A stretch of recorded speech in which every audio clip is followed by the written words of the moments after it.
biasa. Lagu Angkat Nafiri yang dinyanyikan oleh Mas Choir Ikatan Alumni UNAI. Sebanyak 1.276 orang. Sungguh luar biasa mengangkat hati dan pikiran kita. Seakan-akan kedatangan Yesus sudah tidak lama lagi.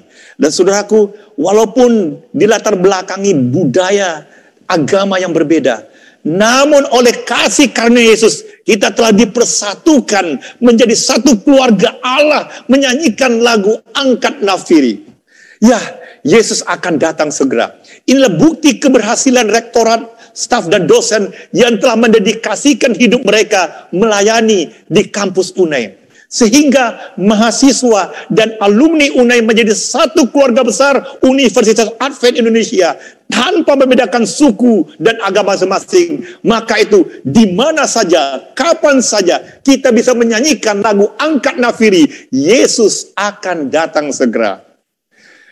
Oleh sebab itu saudaraku, tidaklah berlebihan bila mana saya mengatakan terima kasih kepada Bapak Jeffrey Eman, Ketua Ikatan Alumni, yang telah mempersatukan kita semua para alumni. Dan juga kepada Rektor UNAI, Bapak Bede Nainggolan. Dan Ketua Uni Indonesia Kawasan Barat, Pendeta Sugi Sitorus, yang selalu mendorong setiap orang, kita harus ke surga, puji Tuhan. Dan terima kasih juga puji Tuhan kepada segenap panitia dan para alumni yang terlibat langsung membuat lagu pujian Angkat Nafiri tersebut. Sungguh hati saya ini terangkat ke surga dan merinding mendengarkan lagu tersebut. Dan juga kepada tim Hope Channel yang bekerja sepanjang waktu 2 minggu kakar ini sampai larut malam mereka bekerja. Sungguh acara ini bisa berlangsung dengan baik oleh sebab mereka sungguh-sungguh bekerja. Nama Tuhan dimuliakan. Dan ada tertulis, upahmu besar di surga. Ya, Yesus akan datang segera, saudaraku. Namun, sudahkah Anda bersedia? Ada banyak di antara saudara mungkin pernah membaca buku Yohanes pasal 14 ayat 1-4. Ini adalah satu-satunya janji Yesus yang harus menjadi pengharapan kita pada hari ini. Dan saya ada membaca sebuah buku yang berjudul The Great Controversy, halaman 299. Dikatakan sebagai berikut. Salah satu kebenaran yang paling mengembirakan dan paling mulia yang dinyatakan di dalam Alkitab ialah kedatangan Kristus yang kedua kali. Untuk apa? Untuk menyempurnakan pekerjaan besar penyelamatan. Bagi umat musafir Allah yang sudah lama berdiam sementara di daerah bayang-bayang maut di dunia ini, telah diberikan suatu pengharapan yang berharga, yang mendatangkan sukacita, yaitu janji kedatangannya kembali, yang menjadi kebangkitan dan hidup untuk membawa pulang umat-umatnya yang terbuang.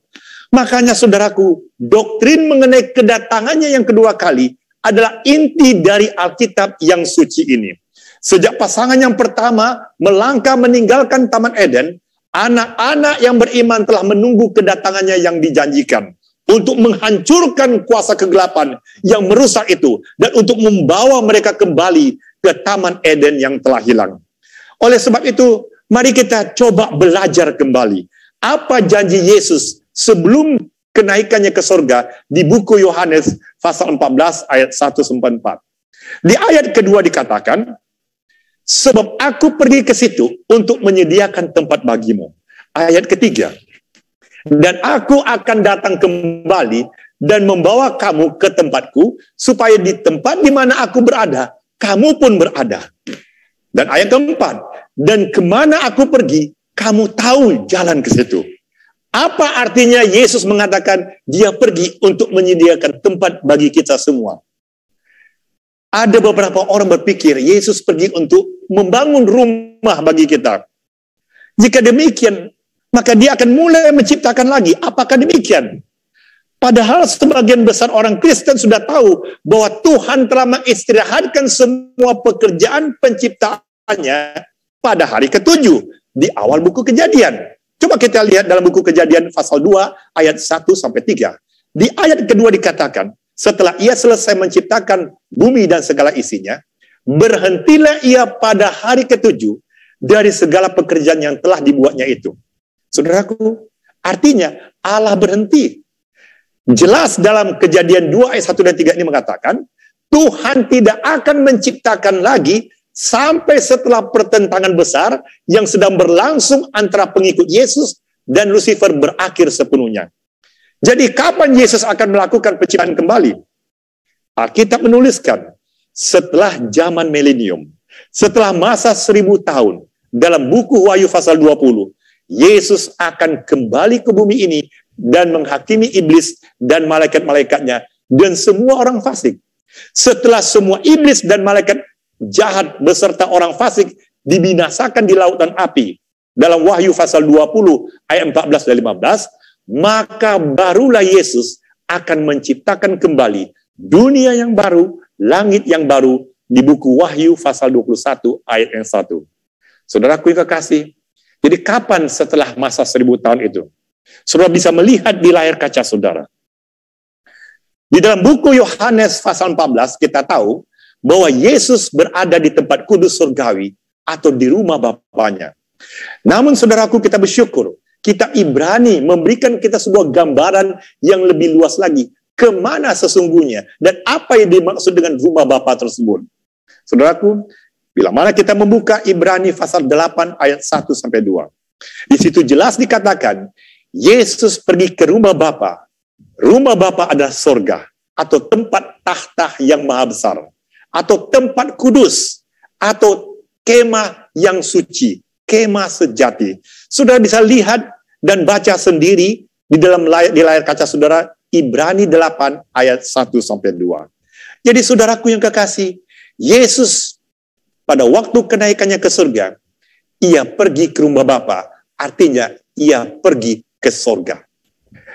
Lalu berapa banyak ruangan yang ada di tempat kudus surgawi yang akan disediakan oleh Yesus? Bila mana kita melihat sistem bait suci, maka kita akan mendapatkan jawabannya. Sebab tempat kudus di bumi ini adalah gambaran tempat kudus di surga.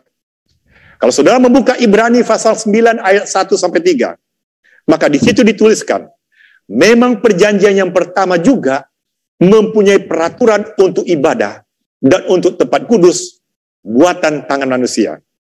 Sebab ada dipersiapkan suatu kemah, yaitu bagian yang paling depan, dan di situ terdapat kaki dian dan meja dengan roti sajian. Nah, saudaraku, bagian inilah yang disebut tempat yang kudus. Dan di belakang tirai yang kedua, terdapat suatu kemah lagi, yang disebut tempat yang maha kudus. Jadi di sini kita dapatkan gambaran, ada dua bagian atau ruangan di tempat kudus surgawi. Yaitu ruangan bilik kudus dan ruangan bilik yang maha kudus. Bilik kudus itu adalah gambaran Taman Eden.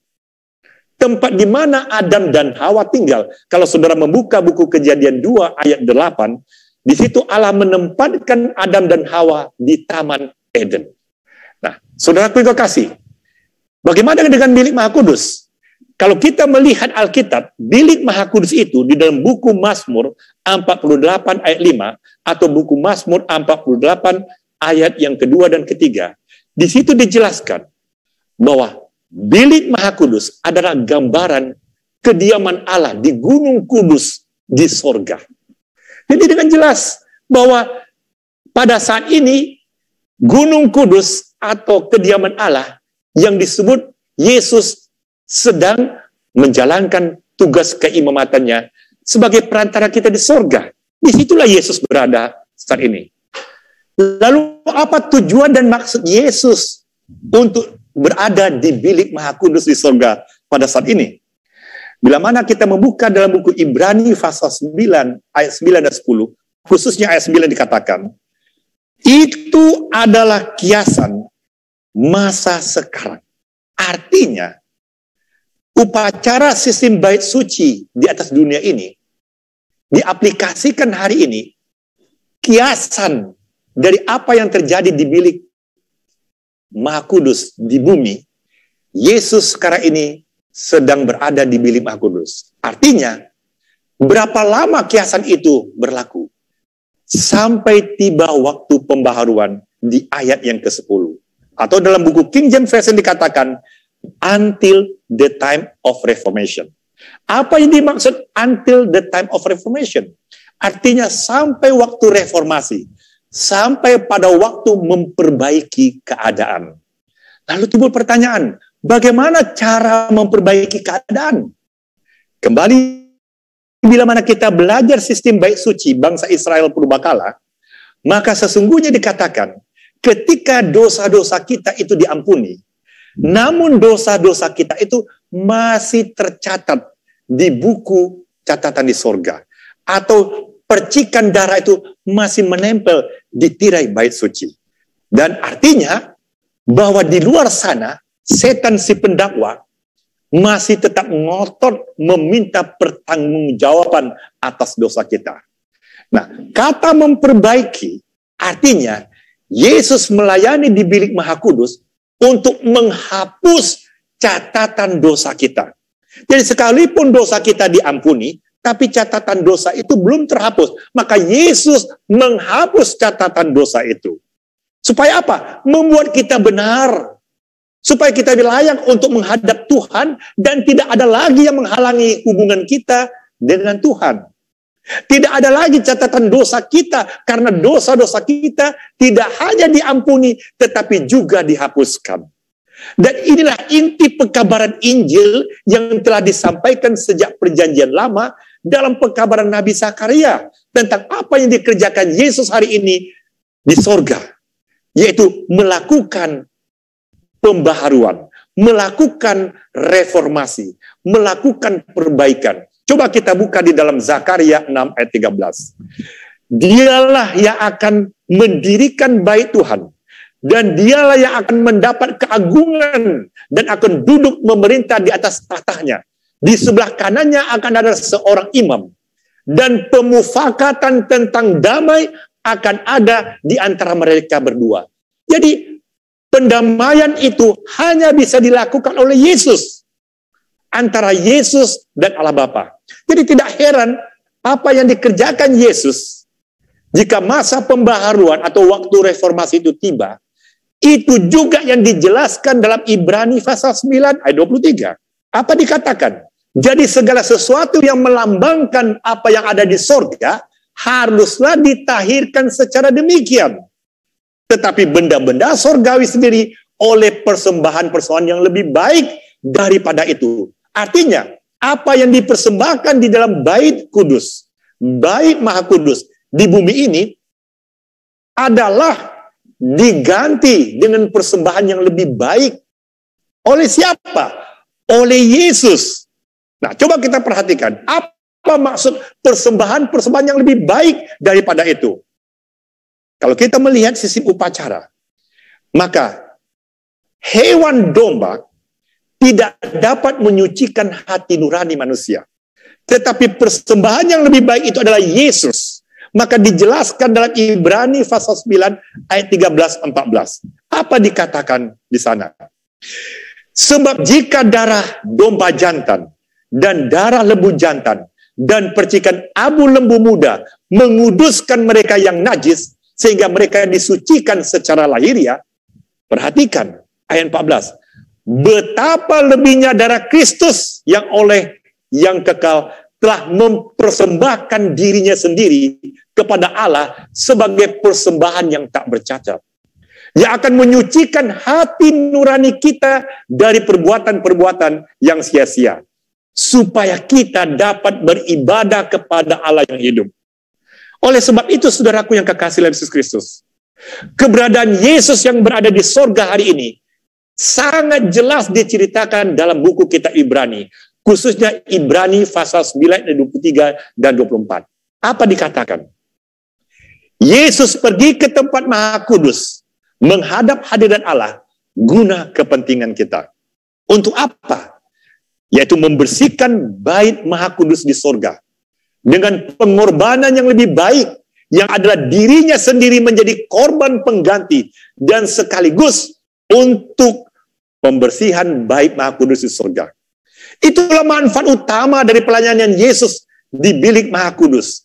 Namun kita jangan lupa, di ayat yang ke-25 dikatakan, bahwa ia bukan masuk untuk berulang mempersembahkan dirinya sendiri, sebagaimana imam besar setiap tahun masuk ke dalam tempat kudus dengan darah yang bukan darahnya sendiri.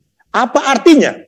Yesus tidak berulang-ulang kali mengadakan pendamaian seperti imam besar melakukan upacara di hari grafi dan hari pendamaian di bait suci di bumi.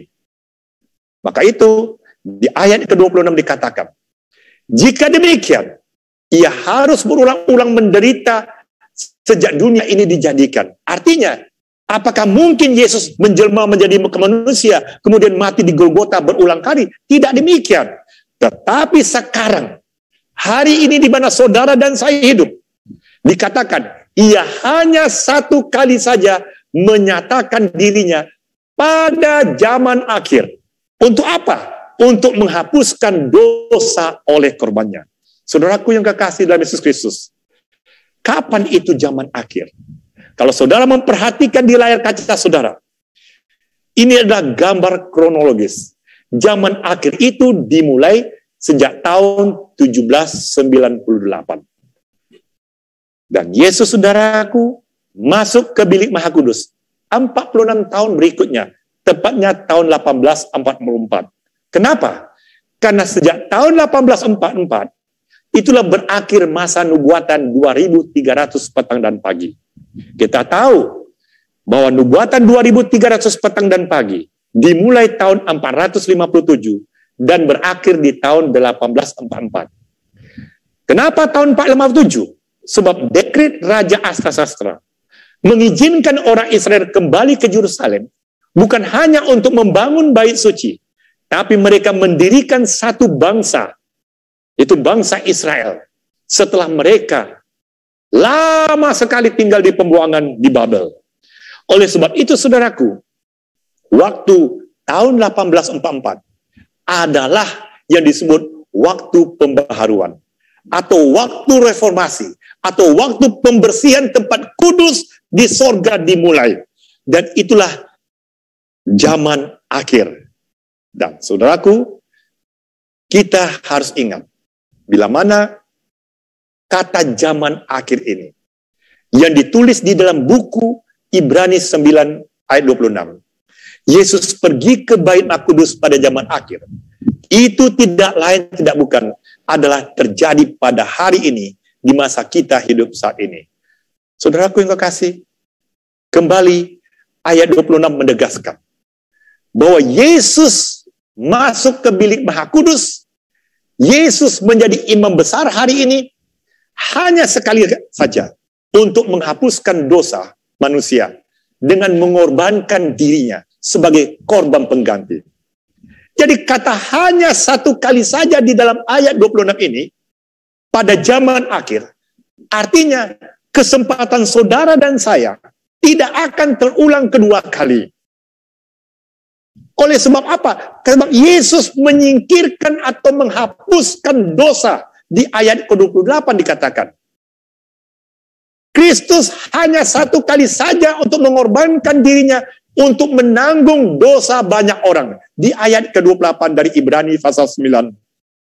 Dengan kata lain, setelah dia selesai menghapus dosa, catatan dosa kita di surga, ayat berikut dikatakan di ayat ke-28, sesudah itu ia akan menyatakan dirinya sekali lagi tanpa menanggung dosa.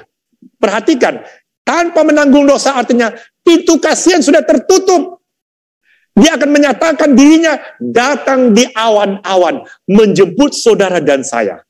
Makanya di ayat 28 bagian B dikatakan dia datang untuk menganugerahkan keselamatan kepada mereka, yaitu orang-orang yang menantikan dia, yaitu saudara dan saya, termasuk penyanyi mass choir 1276 orang.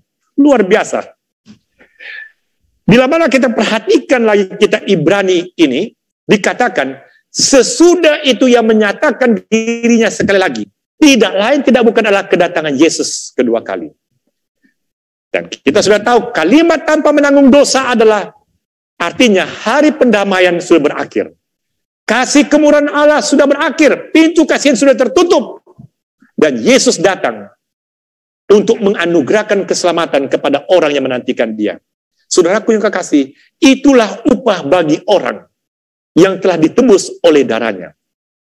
Yesus datang untuk membawa saudara dan saya sebagai umat tebusannya yang selalu mencari akan Dia, yang selalu menantikan akan Dia. Dan kita akan berkumpul kembali bila mana Yesus datang di awan-awan. Nah, apa yang kita bisa lihat dan kita bandingkan antara Yohanes 14 ayat 1-4 dengan Ibrani pasal 9 ayat 26 sampai 28. Yesus pergi ke sorga, dikatakan di Yohanes 14, untuk mempersiapkan tempat bagimu. Atau sama dengan Yesus pergi ke sorga untuk menyingkirkan atau menanggung dosa-dosa kita semuanya. Dia mempersiapkan tempat bagimu, berarti Yesus membersihkan bilik ruangan Maha Kudus di sorga, atau Yesus sekaligus menghapus catatan dosa kita yang ada di buku sorga. Jadi Yesus menyingkirkan dosa kita, menghapus catatan dosa kita, supaya melayakkan kita untuk masuk ke dalam kerajaan sorga.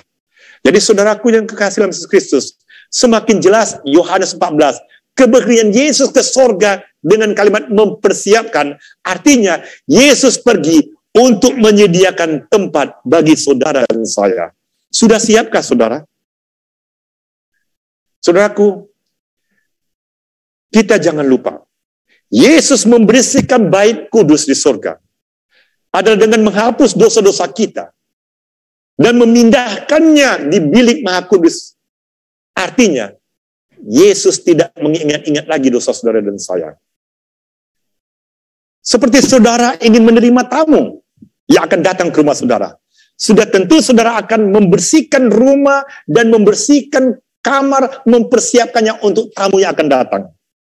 Demikianlah hari ini saudaraku. Yesus sedang menunggu kita datang ke rumahnya. Makanya dia pergi ke sorga untuk membersihkan bilik Maha Kudus. Membersihkan tempat di mana kita akan bersama dengan dia untuk selama-lamanya. Dan ketika Yesus sudah selesai saudaraku, dia pasti akan datang menjemput kita. Dia akan menerima kita sebagai tamunya yang ditunggu-tunggu selama ini. Saudaraku, bila mana kita membuka Ibrani pasal 9 ayat 26 kembali, di sana tertulis, ia akan menyatakan dirinya sekali lagi. Kapan? Yaitu pada zaman akhir, untuk menghapuskan dosa-dosa manusia. Ini tidak lain tidak bukan, ini ada hubungannya dengan buku Daniel dalam nubuatan 2300 petang dan pagi. Dan termasuk dalam tulisan-tulisan Yohanes di kitab Wahyu. Maka oleh sebab itu saudaraku yang kekasih, di mana saja saudara berada saat ini, ambillah waktu untuk belajar buku Daniel dan buku Wahyu. Ini sangat penting. Buku Alkitab yang saya pegang ini saudaraku, walaupun ditulis dalam jangka waktu 1600 tahun oleh 40 orang penulis, dengan latar belakang budaya yang beraneka ragam, dan hidupnya berbeda dari satu zaman ke zaman yang lain. Tapi inti pekabarannya sama.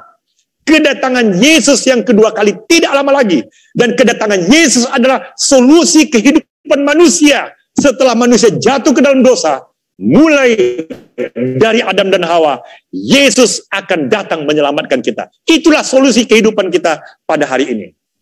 Saudaraku, jangan lupa kita hidup di zaman akhir. Maka kalau kita melihat dalam buku Daniel pasal 8 ayat 14, di sana dikatakan, maka ia menjawab, sampai lewat 2300 petang dan pagi, lalu tempat kudus itu akan dipulihkan dalam keadaan yang wajar. Saudaraku, 46 tahun setelah tahun 1798, yaitu zaman akhir, dimulailah proses masa penghakiman. Maka kita hidup di tahun 2021 ini saudaraku, artinya kedatangan Yesus sudah semakin dekat.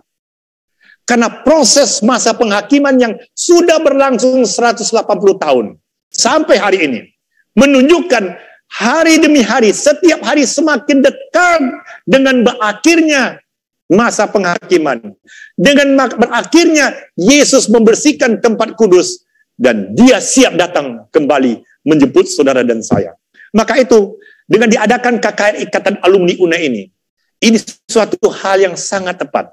Untuk mengingatkan bagi para alumnus, jangan menunda lagi. Kita perlu mengambil keputusan yang tepat hari ini, menerima atau menolak Yesus dan hidup sesuai dengan apa yang dikatakan oleh Alkitab. Sebab sedikit, bahkan sangat sedikit waktu lagi, dan ia akan datang.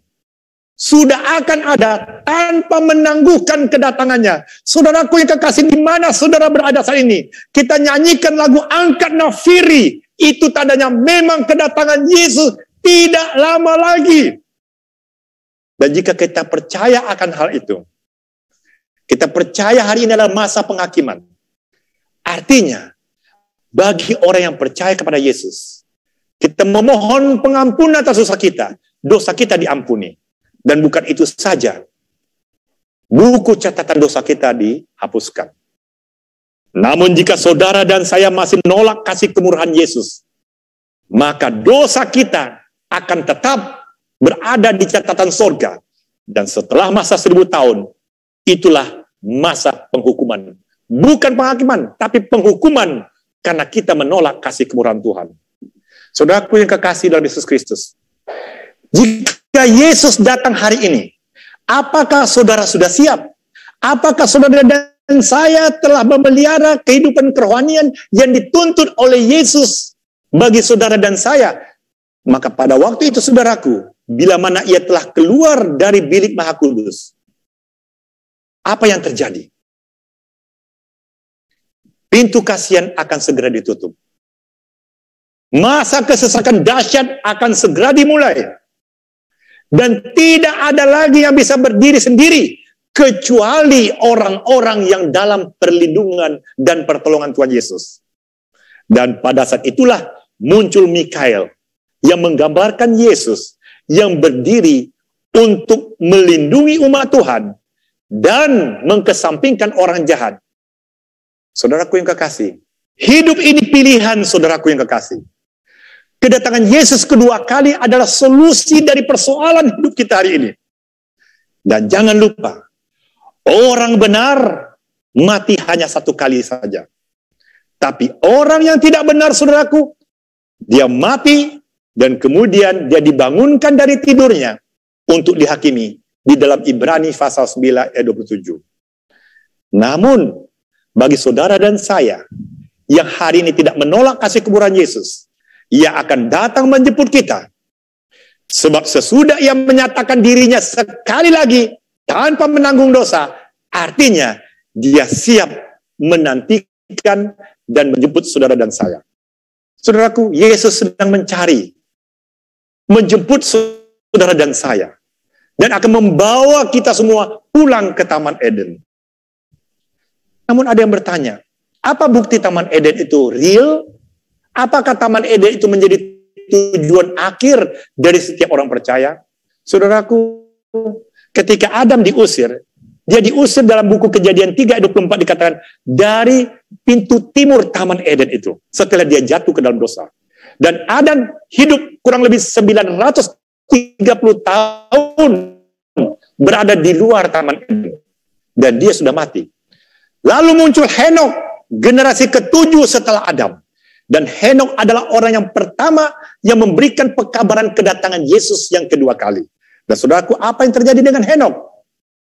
Henok yang hidup selama 300 tahun, ia diangkat ke sorga. Ia bisa kembali ke Taman Eden.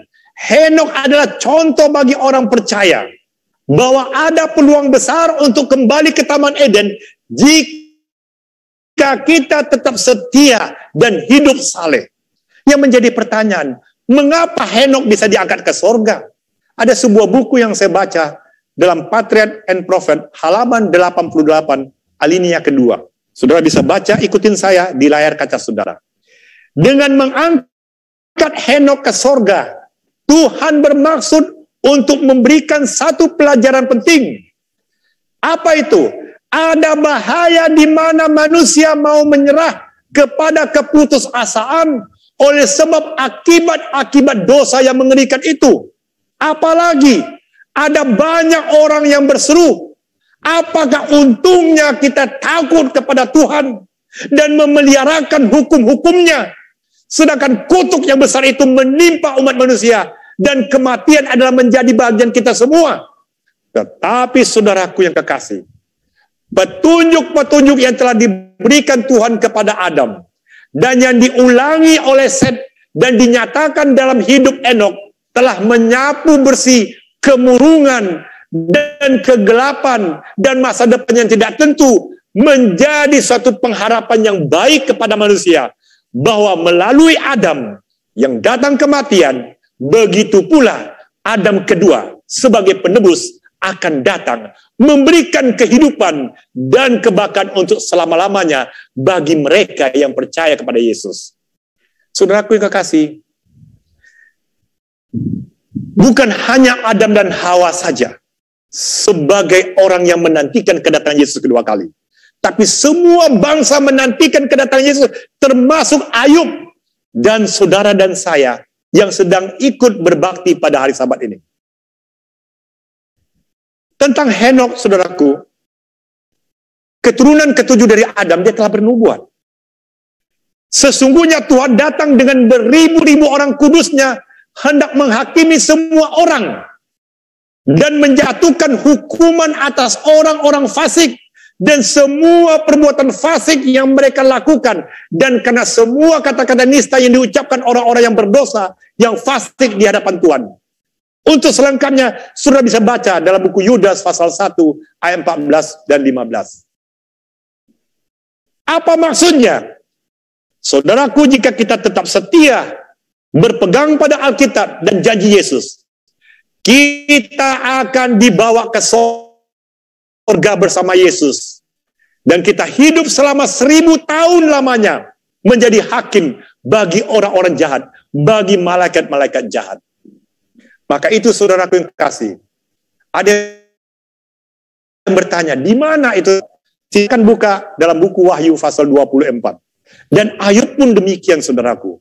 Kesaksian Ayub, dia katakan di dalam Ayub pasal 19 ayat 25 dan 27.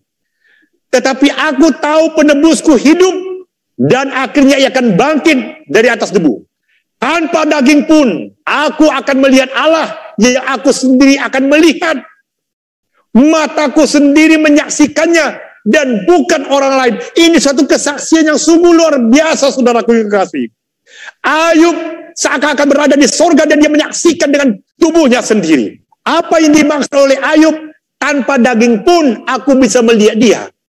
Saudaraku yang kekasih, ada satu hal Alkitab dengan jelas mengatakan, orang mati yang percaya di dalam Yesus, pada saat kedatangan Yesus kedua kali, ia akan dibangkitkan. Tubuhnya yang daging ini yang telah menjadi debu dan tanah akan menjadi seperti malaikat. Artinya, tubuh orang yang mati dalam Yesus akan masuk ke surga tanpa daging. Bagaimana kita tahu? Dalam buku Matius pasal 22 ayat 30 dikatakan, pada waktu kebangkitan orang tidak kawin dan tidak dikawinkan, melainkan hidup seperti malaikat di surga. Berapa lama kita akan hidup seperti malaikat di surga? Pada waktu Yesus datang kedua kali. Di dalam Lukas pasal 20 36 dikatakan, selama-lamanya. Sebab mereka tidak dapat mati lagi. Mereka sama seperti malaikat-malaikat dan mereka adalah anak-anak Allah karena mereka telah dibangkitkan. Bukankah suatu janji yang luar biasa, saudaraku? Janji yang pasti menurut Alkitab. Kalau saudara percaya Yesus hari ini, maka kita akan diubahkan seperti malaikat selama-lamanya. Inilah rahasia kita bisa hidup seperti malaikat selama-lamanya bila mana kita percaya kepada Yesus. Lalu bagaimana dengan orang hidup? Sebab pada waktu Yesus datang kedua kali, masih ada orang yang hidup. Tidak semuanya orang mati. Di dalam buku 1 Korintus pasal 15 ayat 51 dan 52 mengatakan sebagai berikut. Bahwa sesungguhnya aku menyatakan kepadamu satu rahasia. Kita tidak akan mati semuanya, tetapi kita semuanya akan diubahkan dalam sekejap mata pada waktu bunyi nafiri yang terakhir. Sebab nafiri akan berbunyi dan orang-orang mati akan dibangkitkan dalam keadaan yang tidak dapat binasa. Dan kita semua akan diubahkan. Ini menunjukkan, saudaraku yang kekasih, saudara dan saya bila mana masih tetap hidup pada waktu Yesus datang di awan-awan, kita akan diubahkan seperti malaikat. Itulah janji, itulah satu rahasia yang dinyatakan di dalam Alkitab ini. Saudaraku yang kekasih, dengan kata lain, apa yang dikatakan dalam buku Ayub, pasal 19, ayat 25 dan 27. Demikian juga 1 Korintus pasal 15, ayat 51-52. Ini ada persamaan. Kita semua akan diubahkan dari tubuh daging menjadi seperti malaikat. Dalam penjelasan Yesus dalam Matius pasal 22 ayat 30 dan Lukas 20 ayat 36 yang kita baca tadi. Bahwa peristiwa kedatangan Yesus kedua kali adalah suatu peristiwa yang pasti. Namun didahului oleh masa kesusahan yang dahsyat. Atau dengan kata lain, ada ujian iman dan kesetiaan kita. Di dalam suatu pencobaan yang ekstrim yang dialami oleh Ayub secara pribadi. Saudaraku, karena tuntutan sorga hanya satu. Kita harus memiliki tabiat kesalehan. Dan kita harus memiliki iman yang kuat seperti Ayub. Yang selalu mengharapkan kedatangan Yesus yang kedua kali. Saudaraku, Ayub bisa kuat karena dia bertahan bahwa penebusnya, Yesus, akan datang menyelamatkan dia. Makanya dia tidak kompromi untuk berbuat dosa. Saudaraku yang kekasih dalam Yesus Kristus, kedatangan Yesus sudah semakin dekat. Maka kita perlu ingat, salah satu persyaratan untuk masuk ke surga adalah kita harus memiliki tabiat kesalehan. Tanpa tabiat kesalehan, kita tidak mungkin bisa tiba di surga. Tidak ada satu catat tabiat pun yang melayakkan kita bisa sampai di surga. Sudahkah Anda dan saya meminta Yesus membersihkan cacat tabiat kita pada hari ini? Sudahkah saudara dan saya membersihkan rumah kita sendiri sementara dia membersihkan rumah kita di surga buat saudara dan saya hari ini? Apakah masih ada cacat tabiat kita memiliki kasih pura-pura? Apakah kita masih memiliki sukacita, damai sejahtera, kesabaran, kemurahan, kebaikan, kesetiaan, kelemah lembutan, penguasaan diri? Apakah kita sudah menyalipkan segala keinginan daging dan segala hawa nafsu kita? Apakah kita sudah hidup dipimpin oleh Roh Kudus dan tidak gila hormat dan tidak saling menantang dan saling mendengki? Apakah masih ada yang masih mabuk-mabukan, menjadi pemfitnah, penggosip, penipu, dan cinta diri, kikir, hamba uang, sombong, pemfitnah, pemberontak, termasuk berontak terhadap orang tua? Apakah masih ada di antara kita yang tidak tahu berterima kasih dan tidak mempedulikan agama dan tidak mau berdamai, suka menjelek-jelekan orang lain dan mencari-cari kesalahan orang lain? Apakah masih ada yang tidak dapat mengekang diri, garang dan tidak suka yang baik, suka mengkhianat, bahkan tidak berpikir panjang, berlagak tahu, lebih menuruti hawa nafsu daripada menuruti Allah? Saudaraku yang kekasih, ingatlah, jika semua contoh-contoh ini masih melekat dalam diri kita, maka kita tidak akan mungkin bisa berada di surga. Untuk itu saudaraku, marilah kita datang tersungkur di bawah kaki salib Yesus. Kita menyerahkan sepenuhnya watak kita ini supaya dibentuk olehnya melalui Roh Kudus untuk menjadi watak yang layak hidup di surga bila mana ia datang di awan-awan.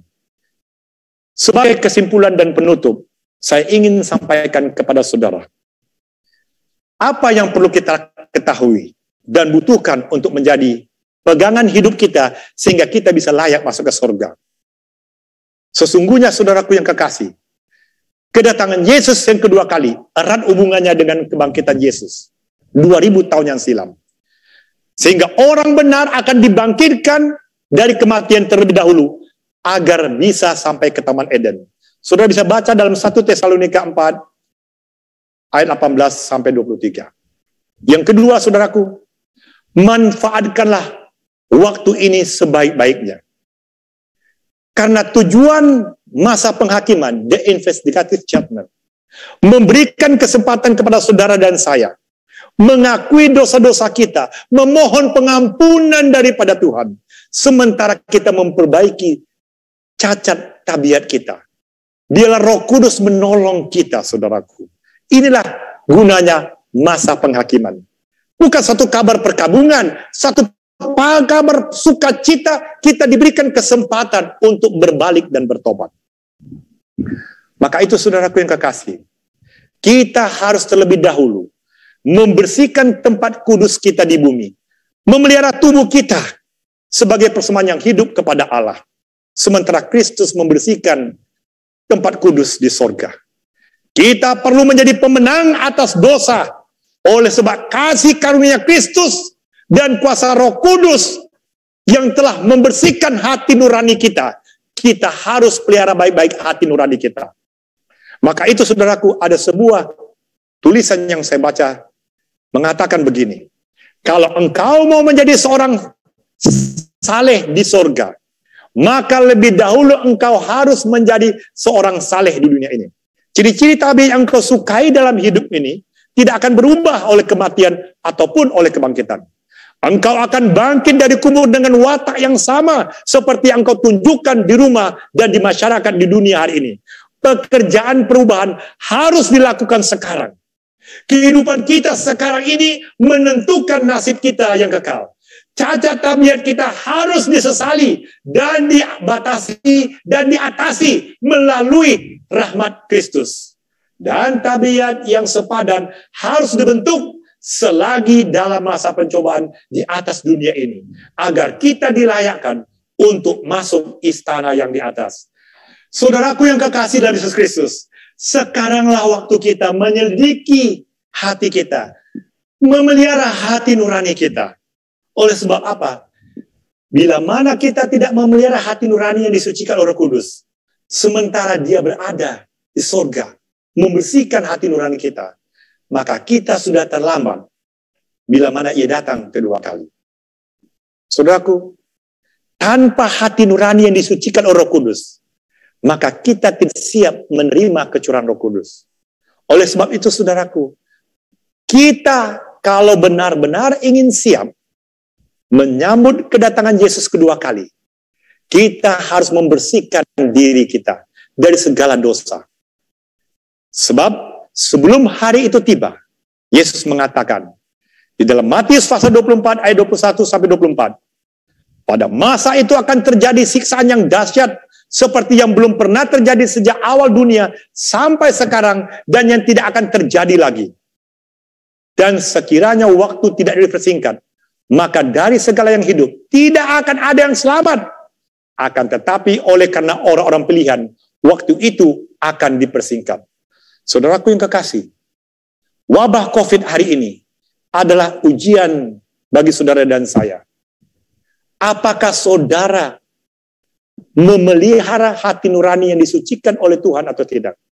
Apakah kita sedang mempersiapkan diri untuk menghadapi hari yang besar itu? Apa hari yang besar itu? Menjelang sebelum hari Tuhan itu datang, akan ada masa kesesakan. Masa kesesakan dahsyat itu harus kita persiapkan diri mulai hari ini. Di dalam buku Yoel pasal 2 ayat 2 dikatakan, hari Tuhan itu adalah hari yang gelap gulita, kelam kabut, suatu hari berawan dan kelam pekat, seperti fajar di atas gunung-gunung terbentang, suatu bangsa yang banyak dan yang kuat, dan serupa itu tidak pernah ada sejak purbakala, dan tidak akan ada lagi sesudah itu turun-temurun pada masa yang akan datang. Inilah gambaran kedatangan Yesus yang kedua kali. Masa kesesakan dahsyat itu belum pernah terjadi. Maka oleh sebab itu, saudaraku, masa kesesakan itu hanya terjadi satu kali saja, dan waktunya pun singkat. Dan di dalam kitab Wahyu pasal 11-14 dikatakan, itulah celaka yang ketiga. Celaka yang kedua sudah lewat, lihatlah, celaka yang ketiga segera menyusul, yaitu 7 malapetaka. Dan ingatlah saudaraku yang kekasih, di dalam buku The Great Controversy halaman 629, dikatakan, umat Allah tidak akan bisa bebas dari penderitaan. Tetapi janji Tuhan, sekalipun teraniaya dan tertekan, sementara mereka menderita kekurangan, dan mereka menderita kurangnya makanan, mereka tidak akan dibiarkan binasa. Itulah janji Tuhan bagi saudara dan saya. Oleh sebab itu, kurang percaya apalagi kepada janji Tuhan di dalam Alkitab ini.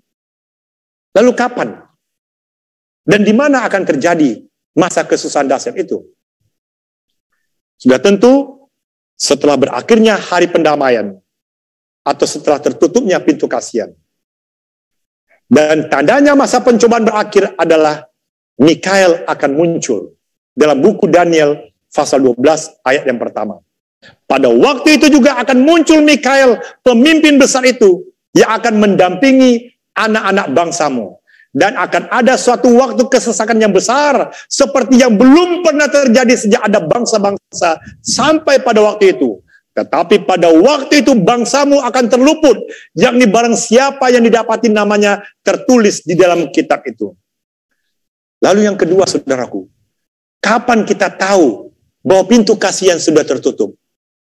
Sementara kita sedang berdoa, saudaraku, dalam buku Wahyu, pasal 8 ayat 5 dikatakan, bila mana malaikat itu mengambil kemenyan, dan kemudian mengambil pedupaan, dan mengisinya dengan api dari mezbah, dan melemparkannya ke bumi, maka meledaklah bunyi guru, disertai halilintar dan gempa bumi. Itulah akhir daripada masa kasih kemurahan Allah. Artinya pintu kasihan sudah tertutup. Tidak ada lagi pertobatan. Tidak ada lagi kesempatan bagi kita untuk bertobat. Lalu apa yang terjadi, saudaraku? Cawan murka Allah akan dicurahkan ke atas bumi.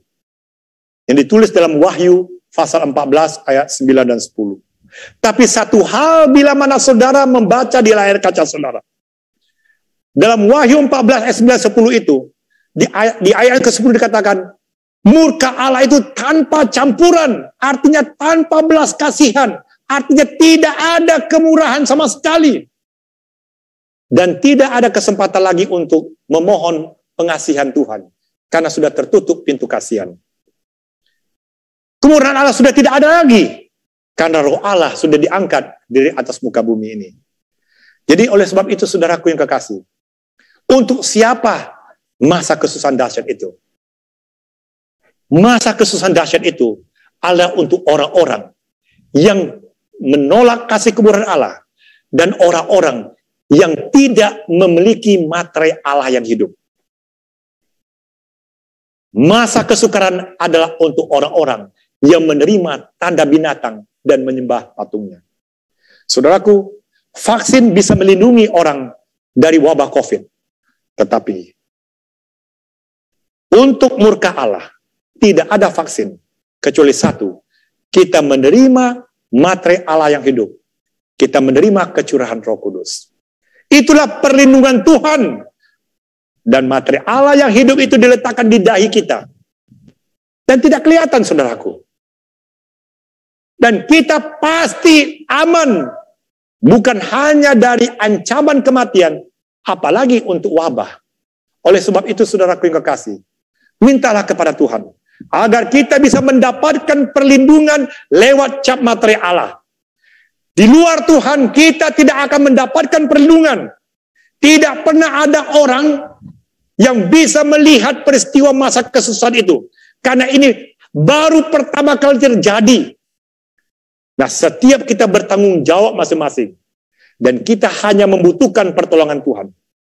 Jika saudara dan saya sudah memiliki cap materai Allah yang hidup dan kecurahan Roh Kudus, maka kita akan mengalami seperti yang ditulis oleh Raja Daud di buku Mazmur pasal 23. Ini akan menjadi pengalaman pribadi kita pada waktu masa pintu kasihan tertutup dan kita mengalami masa kesusahan yang dahsyat sebelum kedatangan Yesus di awan-awan. Coba kita perhatikan, saudaraku, apa yang terjadi. Di dalam buku Mazmur pasal 23 dikatakan, Mazmur Daud, Tuhan adalah gembalaku, takkan kekurangan aku. Apa maksudnya, saudaraku?